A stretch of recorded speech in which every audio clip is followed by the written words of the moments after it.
Nakajing pla ki arngot ki barjala ki bala yob bat da ka KSU Laban Circle haka steps nya jong ka shpautar Ïalade araja arpusan ki bom don ya ki kot ki slan na Oxford Hills ka bahap ka dor bas nong kitchen trace bakila one tray bala haka wai ka yeng lapan long ka jingkhan rasa ka te ka yeng haka bala lap sa saungot ki barjala ki bakini ru kim don ya ki kot ki sla ki babyang Laong bakini ki brio ki layo rung shaka jala lingba ke kali tourist bat ki kam yala die bagi de kinong wan jengok kai perthai hendrai haka jing tokit ka seng lalap bagi de ki batmu ban wan ri shaka jala haka dur kinong bala kila pla balai rap ya ki da wai padu bar jala ubakerteng usha Jahan ali ubala penbyang ya ka jaga trai ya ki te ki hindrungot bat ya ki ni ki brio la IT no shakibor pulet ka relbong beat house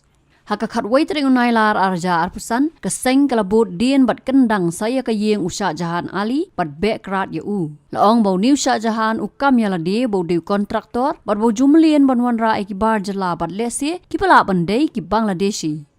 Halor kini keseng kalai kran ru bat ki borsh nong Laban bat nakaliang ki borsh nong menta ki dang penong ya ka jingjurep ban tip ya ki minder ki basyong basa halaban Keseng kalau maham ting ya ki nong shong snong kathan Laban borok away bakim bed ban pen shong pensa ban pen buhai snong ya ki barjala bar baki try yeng gidei ban simkhia halor kini ka benta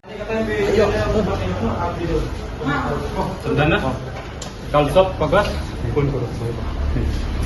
mungkin Laban mau dikan dua bar warning dia isra bar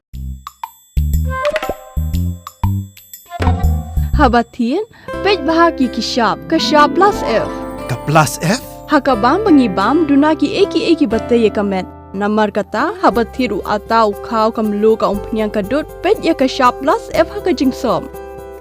Ye ki nutrient kum ki vitamin bat ka iron la icon diat bat ka bathau bha kam khta I ka dur jing ki mar bam ka jing mat lani ka rukom shed ye ki. Balehi banai kita. Ka don ka we ka jing mentoy ba kongsan. Ka kot ka khia.